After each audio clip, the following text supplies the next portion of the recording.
everybody, this is Eric Worre. Welcome to networkmarketingpro.com. I'm here with one of the industry legends, Mr. Nathan Ricks, and we're here in St. George, Utah. Braved the snow and the bluffs and the cliffs, proving that I'll go to the ends of the earth in order to be able to bring you awesome information.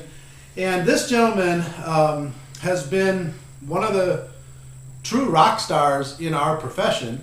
He's earned over $40 million in commissions as a distributor. And first of all, thank you for taking the time. You're welcome. I appreciate it very much.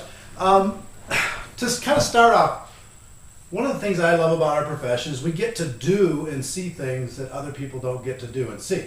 So what's one thing in the last 12 months that that you've been able to experience that maybe might be interesting or other people might enjoy experiencing? Eric, yeah, first of all, thanks for coming down here. It is the end of the earth. Yes, I know. It's one of those beautiful places that we get to hide out because we do this business. Right. Because we can live where we want to live, and we don't have to live in these metropolises. Right. So anyway, that's why we hang out here. I think in the last year, one of the things that has been most rewarding to me, most satisfying for me, is we all have these personal goals, and one thing that's completely outside of the business, completely outside of most other things you do, is that I've become a pilot. So Okay. I'm really into flying. Right. And I've been bitten by the bug. Yes. Really bad. Yes. And so I've had this goal to basically fly my own airplane. Right. And I've been flying small airplanes, but I also bought a jet. Really? So I use that to get around and do my presentations around the country and so forth. When you live in a small town, one of the downsides, besides the upsides of all the beauty in the small town, is that air connections aren't that great. Right. So basically, we don't worry about that anymore. We just go where we want to go direct, and then we come back here. So what kind of jet do you have? It's a Citation, Cessna Citation. Nice. So how fast does it go? 400 and something miles an hour, whatever. And seats how many?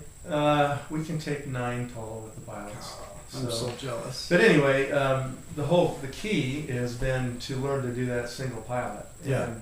And there's a few jets that you can get a single pilot rating in, and this is one of them. And so that's been a goal of mine, is to be able to do it all by myself. And Sure. and it's busy, when you're Right. in a jet and it's going real fast, and Right. you got airspace and you got approaches and airports and things. How So, far is the jet from your house here? it's about 10 minutes. Oh, Yeah. man. No, No security. Don't have to go through the lines. Yeah, you have your own security at the gates of the airport, but it's a card, and Right. you're in, and you get in your hangar. Pretty and, nice. Open it up and go. I'm completely jealous. I'm fun. behind you a little bit, but I'm It's coming. fun. Some questions for you today.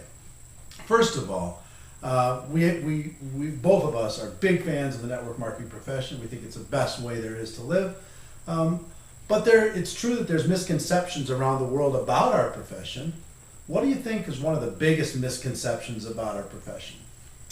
Well, obviously the biggest one is people say, well, that's a pyramid scheme, and certainly, there are people out there that would want to operate a pyramid scheme. Sure. Bernard Madoff is one, and Right. there's others, that do it in a really big way. Right. Network marketing people that are ill-informed or maybe even dishonest do it in a smaller way. Right. But nevertheless, pyramids are illegal in every state I know of and every country I know of. And the difference is that if you can find a great company, you can find honest people, Right. and you can end up finding products that are real, Right. then you can build a real business. And that's where I think the public gets confused.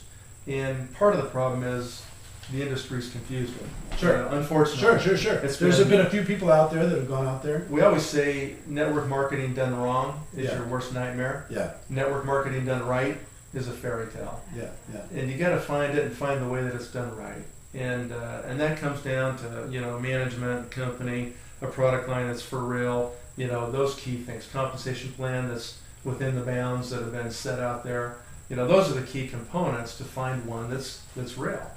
So what would you say to the people who are perpetuating this? I mean, there's all this online, people are going crazy online, they're pitching their stuff, they're telling their stories. What would you say to some of the people that are perpetuating this misconception that you're talking about? Here, talk right there. Let's kill this. Then we'll have to cut that. Okay. Hey guys, we're just recording in here, so okay. Sorry about that. I should have closed that door to begin with. Cool. Okay, let's pick it up there. So, what would you say to the? Sorry.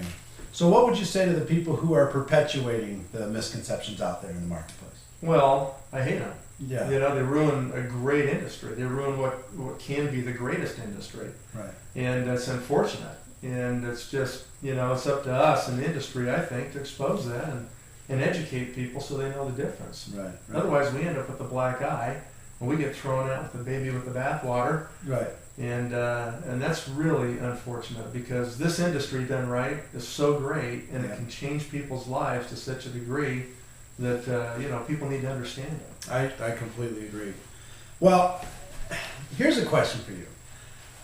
There's so many, but I think the DSA says there's 67 million people involved in the direct selling, associated, you know, in companies around the world.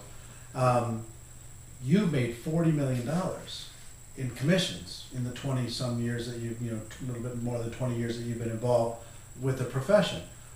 What makes you so special? I mean, everybody out there wants to have the results. They want to have the private jet. They want to live in an amazing house. They want to be able to kind of have the lifestyle stuff too. What makes you different than the other people in the profession that don't have the results that you have? Well, there's, you know, I'm no different than anybody else. You know, that's one of the misconceptions, is people think somebody. But you have to be somehow. People think though that, you know, well, they jump into their pants both legs at a time in the morning, and they're somehow superhuman, or they're better or different. And that's not really true. I think the only place that people that are really successful might be different than the masses is that they know how to, you know, two things. One, they know how to focus on something, on one thing, and they know how to commit to that. Okay, and then they just stay consistent in that commitment. And so focus and consistency, really? Yeah, really. I think that's really it. You know, of course, you've got to have, you know, the right vehicle and the right company and the right assuming that's all that you've got stuff. The opportunity that's all equal. The thing that separates two people would be that one person is very focused. They know how to focus, and that's really hard for, you know, entrepreneurial people to do, or people that even have ADD. Right. Which I think a lot of people in my group have. Right, right. And that's okay. I mean, you know, the people that didn't fit the regular corporate environment, they couldn't put up with all the baloney and the memos and the politics, you know, they were looking for a better way to utilize their energy and their skills and their talent. And that's great. And I think a lot of that kind of personality gravitates towards what we do because it suits them so well. They're so good at it, fits their personality. But the fact is, they have a hard time putting the blinders on. And when you make a decision, you know, the biggest thing that's really critical is you got to put the blinders on. It's like a horse that has blinders on so he's not distracted and looking all over the place. You want to just get focused on that one objective and then be absolutely consistent every day.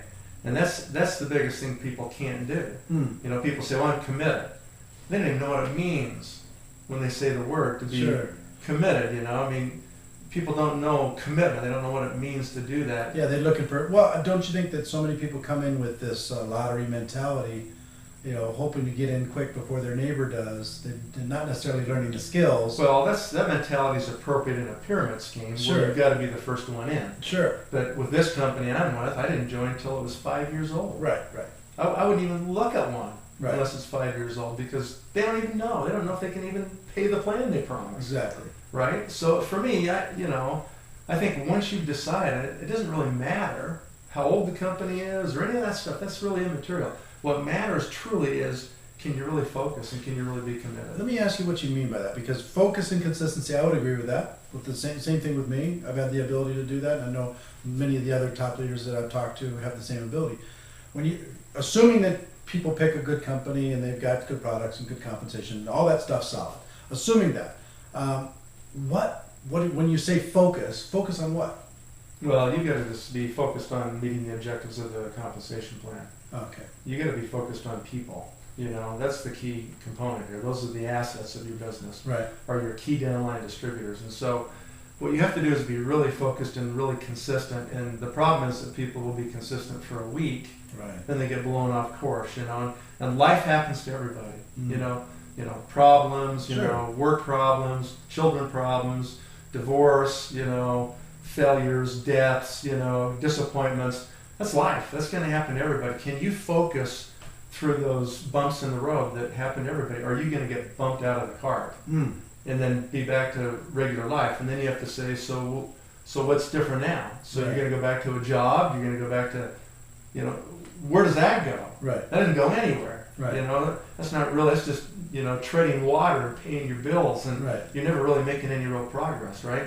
And the key, Eric, I think, is that we need to know and expect that most people are going to quit. You kind of have to expect that Just because they can't focus. Well, half the people can't even keep the main commitment they make in their life, and that's to get married. Right. They quit that. Okay. Half of them. So what makes you think they're going to stick in your network marketing business? Right. I got it. Right? And so people are going to quit. Most of them are going to quit because most people can't focus and they can't be consistent. Be consistent. Right. That's now, you mentioned talking about that people were the real aspect of your business. Right. Some people focus just on recruiting. Bring them in, and let the chips fall where they may. Other people are bring them in, nurture, leadership development, relationship building, those types of things. Where do you fall?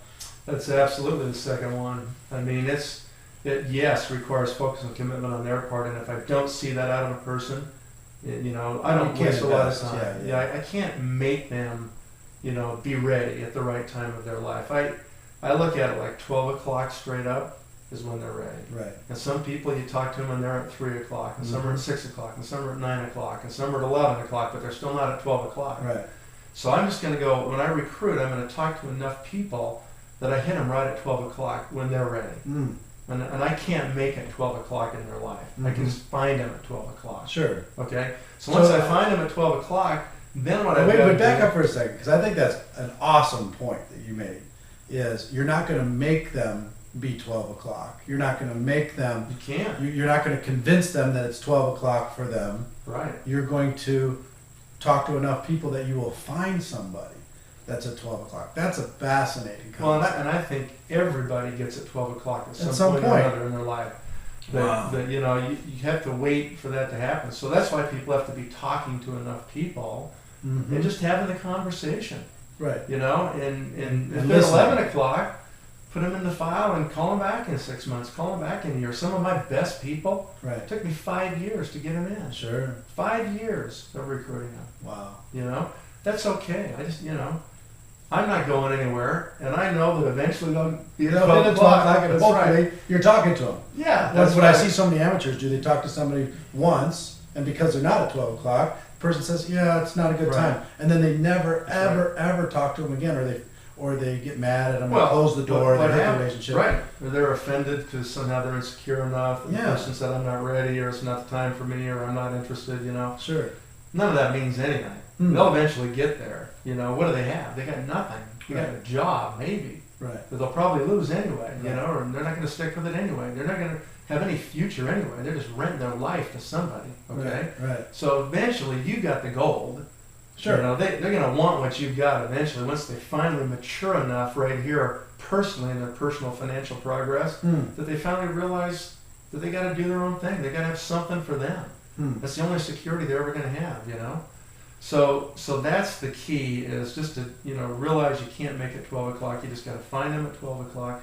Then once you do find them, then the key really is, if they're serious and they're committed, you owe it to them.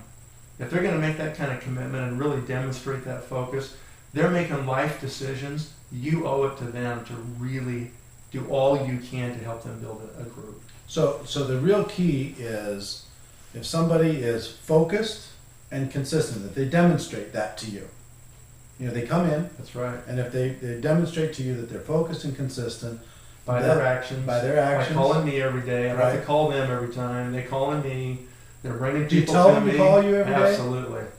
Okay. When and I sponsor somebody, it's a partnership. And I say, look, you could never afford to hire me. You couldn't afford my hourly wage. I love that. But I'll work for you for free as long as you do these things. And what are the things you ask them to do? You're focused, you're committed, you call me every day. We're going to get you to leadership immediately, as fast as we can in the next several months, okay? And what I want is I don't want you to even look sideways for a year. Not even one hint of it. Right. If you call me 3 months in and you got that nasal tone in your voice, Nathan, it's really hard, I don't know. I'm pretty much going to give you dial tone. Right. because I don't have time. Right. You It's know? 1 year commitment. You got to be focused. You got to be serious. You got to be committed. You got to call me every day. You got to be putting people in front of me. We got to be doing launch calls, launch meetings at your house. We'll start to travel to your group wherever it starts to develop, and we're going to chase the business. Mm-hmm. We're going to chase that business through those lines of people, and we're going to develop dynasties. And that's got to give them lots of security, knowing that you're going to be there to help them, and Well, you're giving them a little bit of direction. If they'll do that, we know they can do it. We know they'll make it. Yeah. But the price might be too high for some people. Right. That's okay. Well, the focus and consistency is too high a price, like you said, for most. What's the high price? Right. The real high price is you spend 40 years between 15 different companies, Right. and you have nothing, Right. and your life's gone, and you've rented your whole life Mm. to somebody else for nothing, Mm. to start over every January. Mm. That's zero. Yeah. That's no way to live. Mm. With all the uncertainty, all the politics, all the baloney, never being paid what you're worth, those are the real risks. Oh, for sure. The real risk isn't doing a business like this and even failing in one of them Yeah. and trying to learn how to do it Right. and then try it again, Yeah. until you figure it out, until you change enough that you can figure it out. But what we talk about on the show all the time is becoming a network marketing professional, not just a network marketing distributor. A network marketing professional is somebody who's coming in, going to learn a profession, Right. going to develop some skills, going to. Right. Like anything else. Yeah. There's a set of skills you got to develop. What do you think are some of the key skills that Well, somebody the key has to skill develop? for anybody in this business, the thing they're going to do 90% of the time is recruit. Right. So the key skill is learning to talk to people. Right.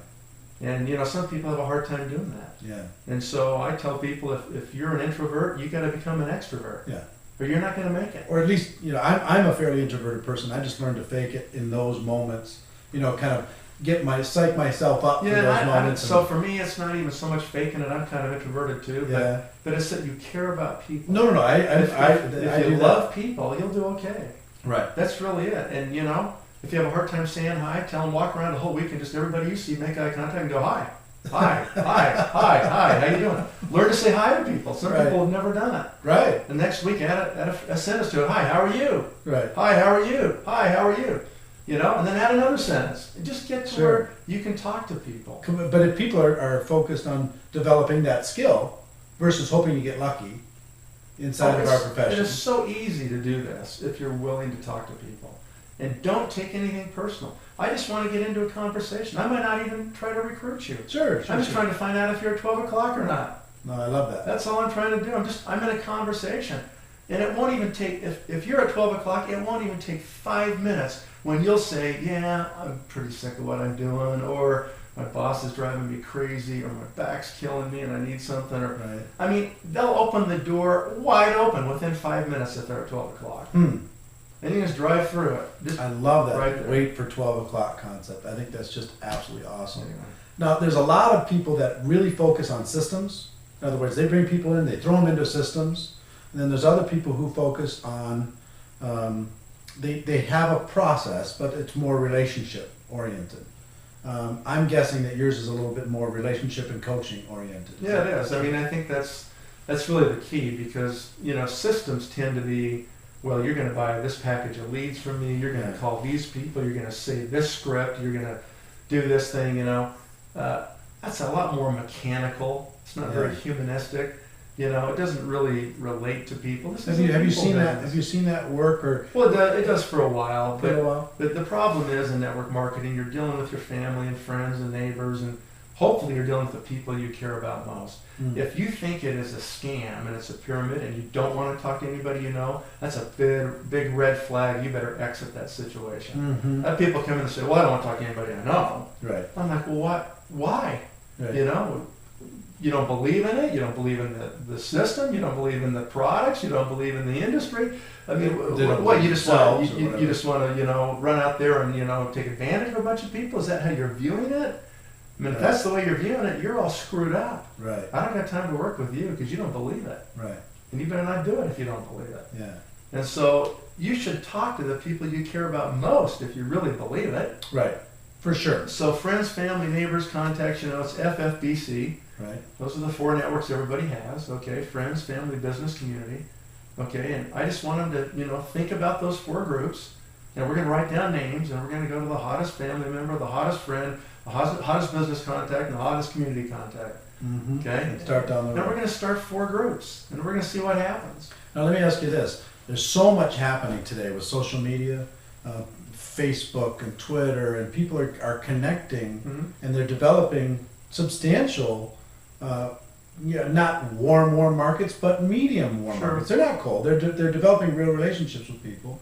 What do you see as far as some people being able to use that tool? Those are all good initial ways to make a contact, but it really comes down to personal conversation. Right, I agree with that. Right? I mean, that's just another way that they're part of a network of yours, a friend of yours, a family member, a contact.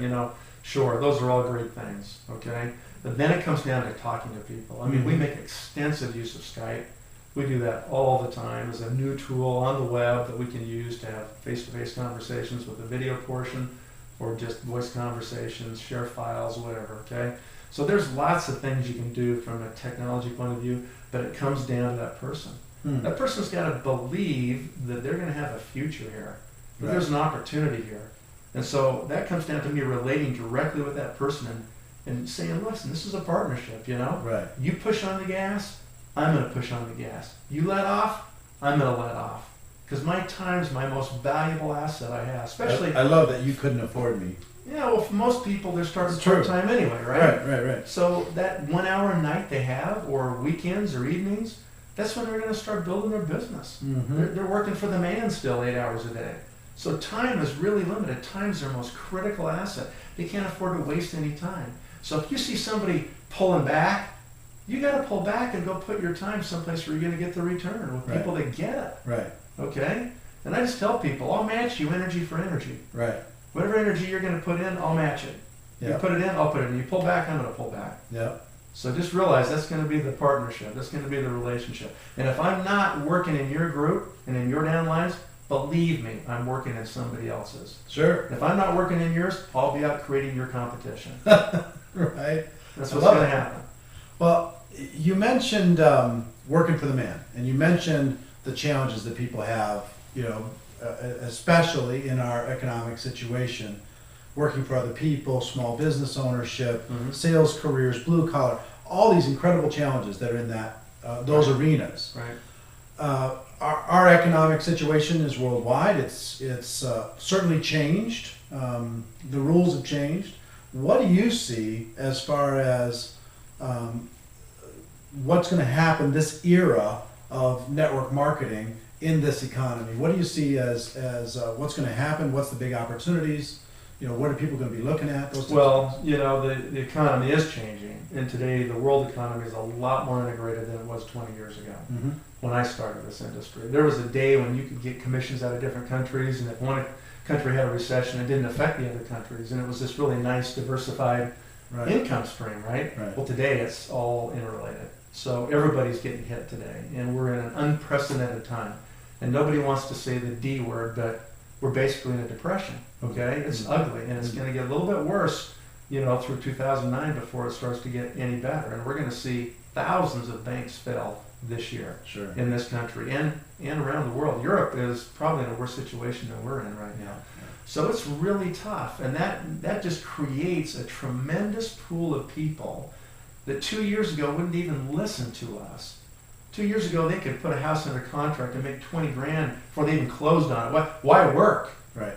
It was fluff. It was fantasy. It wasn't reality. Yeah. So today, there's really hard realities facing people. And the good thing about that is that we have some real solutions for people.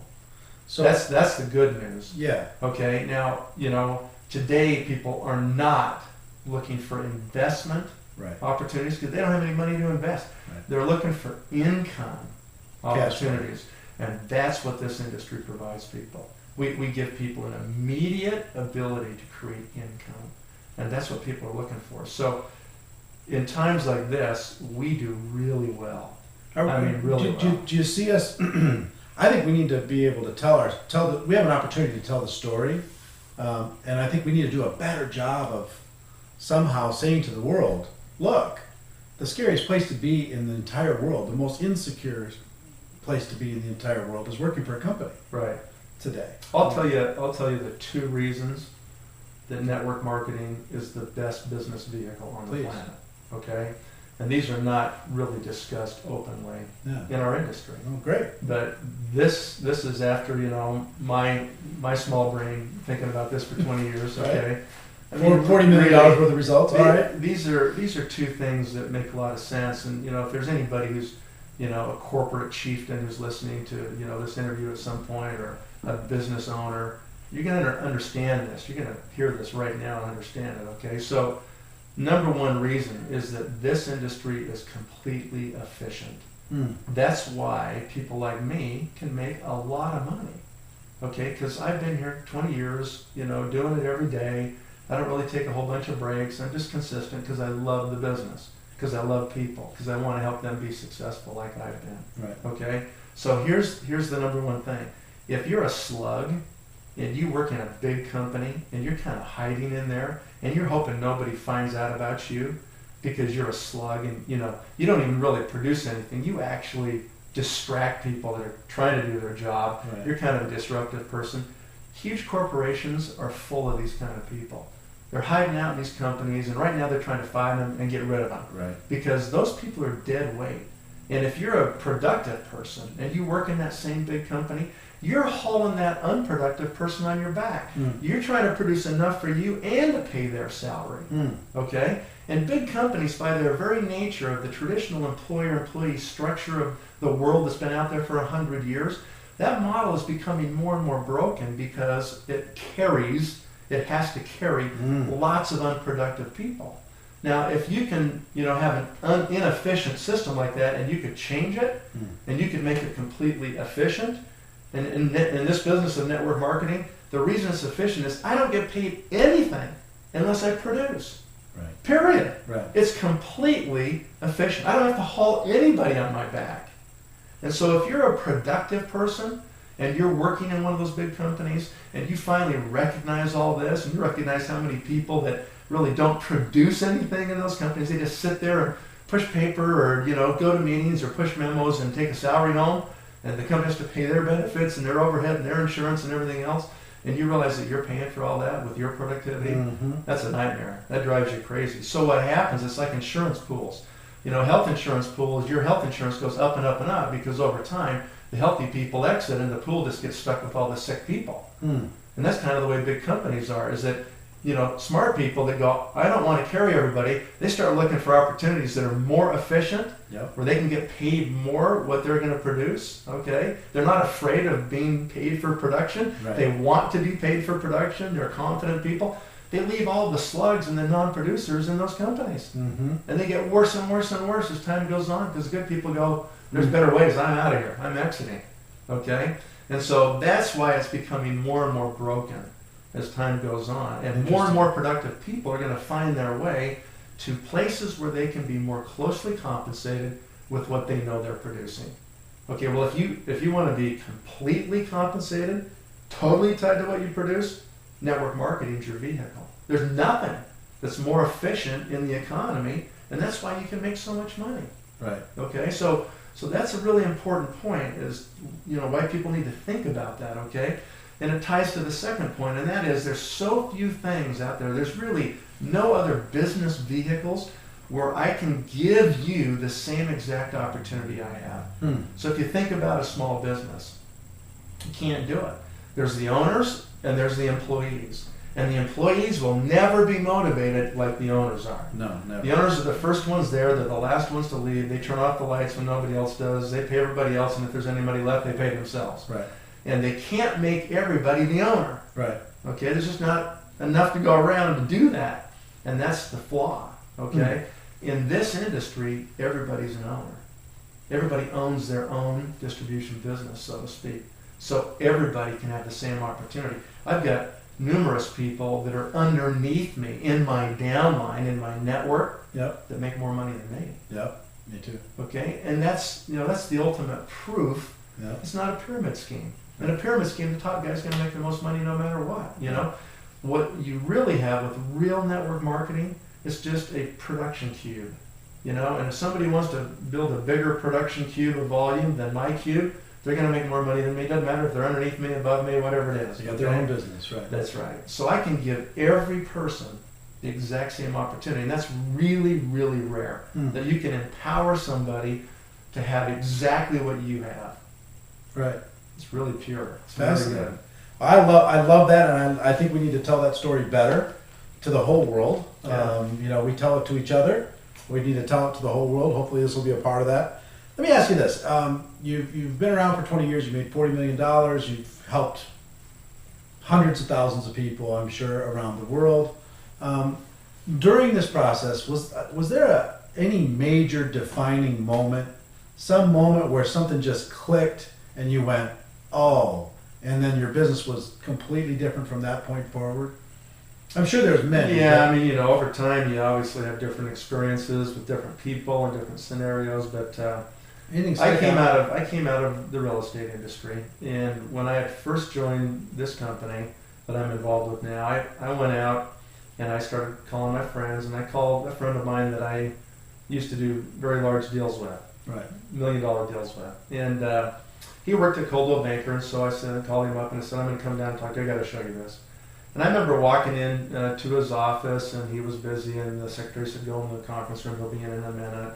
And I remember sitting there with my bag and my products and stuff, and I'm thinking, okay, I'm gonna, pitch this guy on this, and he's a friend of mine, and I'm gonna make it happen.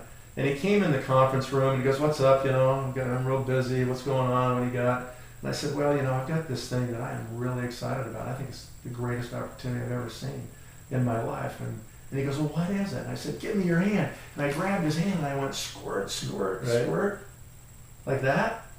And he just stopped and he kind of pulled his hand away. And the lotion's dripping through his fingers and it's going splat, splat yeah, on the glass tabletop. And he just looked at me and he goes, you out of your mind? what's happened to you? Yeah. What's happened to you? We used to do multi-million-dollar real You used to estate be a deals, businessman. and you're selling hand cream, And I could kind of tell right then. I thought, he's going to destroy me. Right. He's going to steal my dream. He's going to crush my confidence, my ego. I didn't have the words to say. I didn't know what to say. I didn't know how to combat him, with what he was saying, and I could tell that he was sincere in what he was saying, but he was also being a little vindictive. He was kind of being a little bit mean. Yeah, mean-spirited maybe, or whatever, And maybe it was he just said, oh, this is another one of those network marketing deals or whatever, and I'm going to crush this guy or whatever. And I don't know that he was intentionally doing it, but it was kind of happening that way, and I felt threatened. I thought, I'm doing this and I want to do this, and I think I understand why I'm doing this, but now I'm not sure why I'm doing this, now that he's right here in this moment, right in my face, And I just said, I'm really sorry. This is a mistake. And I said, I'm going to leave. And I just packed up all my stuff, and I walked out, and I was so angry at myself.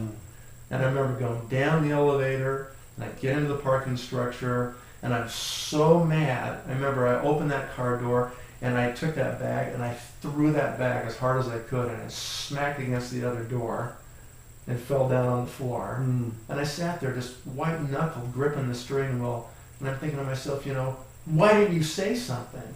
Right. Why didn't you defend yourself, And it was really a frustrating moment. And I remember I had one audio tape from a person in our company. Right. It was the only thing that was out there at the time. And I remember 2 minutes later, I'm driving down the road and I'm listening to that audio tape and I'm trying to get my attitude back. Because I really am shaking. I'm shaking. I'm like, right. I don't know why I'm doing this for sure, How am I going to overcome that? Right. And I just remember listening to what that person was saying on that audio, and I was thinking to myself, that's why I'm doing it. Right there. That is why I'm doing it. Why didn't I say that? Right. Why didn't I say I'm doing this because I don't want to do deal after deal after deal and be unemployed every time I close a transaction like you and I have been for the last 5 years of our lives and have to start over from zero every time we close a deal and find the next deal or we're unemployed. I don't want it anymore. I want residual income. I want to be free. Why didn't I say that? And so that was a really defining moment for me. So that's when I kind of decided, you know what? That's why I'm doing it. Right. I'm doing this to be free. Right. It's not about hand cream. No. It's not about pills. It's not about supplements or a juice or anything else. Right. I'm doing it so I can be free. Right. Well, I will tell you, I think that's good. I think we've all had those. We've all had several of those. Do you need to get that? Yeah. Okay. I'll grab it. Sorry about that. That's okay. I'll just wait until it's done. Okay. Well, I think we've all had those moments. I've had those moments several times. I mean, you have self-doubts. You go through in any business, as you're building and you're growing. Right. Well, let me ask you this. I mean, first of all, I appreciate you taking the time and sharing some of your information. I think a lot of this was really, really valuable information. But do you have a particular message? Is there something that you're known for as far as what you consider your core message in this network marketing profession? And if you have something like that, if you look in the camera and we got thousands and tens of thousands of people that will be watching this program right now. What would you say to them if they're either looking at the profession or they're involved in the profession? If you have a message, why don't you give it to them? Well, I think the key really is that you've got to decide that you're going to do it. You got to decide that you have enough courage that you want to be free. Mm. And I guess the main message I have, really for everybody who might be listening out there, the main message is, don't be afraid. Have faith. Faith and fear can't coexist in the same body. So if you're full of fear, you don't have any faith, okay? It takes faith. You got to believe in yourself. You got to believe that it can happen. And sometimes you're doing that against all odds, against spouses that don't want it to happen, friends that don't think you can do it, people that have never done this but think they know better and are going to tell you all about it and why it won't work, okay? You got to believe in yourself enough, and you've got to be consistent enough that you can, keep putting one foot in front of the other. And if you do that, then what happens, and what's really critical, is that eventually you'll start to understand how to make it work. You'll figure it out, okay? And then as you figure it out, it'll make you free. That's really been my message, I think. My message has been to people, don't trade your life away. That's the big risk, is that you trade your life for a pittance. You rent your body and your brain to somebody else for nothing. For what?